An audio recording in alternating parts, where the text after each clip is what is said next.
So right now it's playing the Megamix mode. To get to the menus for selecting a new pattern, I'm gonna hit this button at the top here. And then I can go left and right through the different menus to select a pattern, and forward or back to select a pattern that's in one of those menus. And once I find the pattern I want, I hit OK. And there's a few things I can do once the mode is playing. I can customize it by speeding it up, or I can slow it down. And I can also go left and right to customize the color. One tap to the left is going to go to Rainbow Fade. A second tap will do white. Or we can just keep tapping through all the different colors until we find one that we like.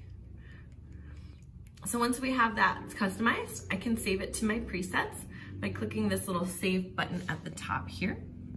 Hit that, and it'll go to one of two different preset menus. And I can go left and right to select which menu I want to put it in. And again, forward or back to select the bank where I want it to be saved. And then I click OK, and it'll go back to playing that pattern. There's two other buttons here on the remote. We can set the brightness, so I can dial it up if I want it to be really bright, and that will pump up the brightness.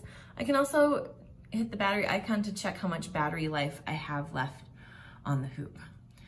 And there's a few more features I wanted to tell you about that are on the classic model. So in the main menus, you're gonna see 4 different dots at the bottom, and those are all gonna do different things. The orange is going to go down to the orange. That one is going to play a random mode that'll be similar to all the modes in that menu.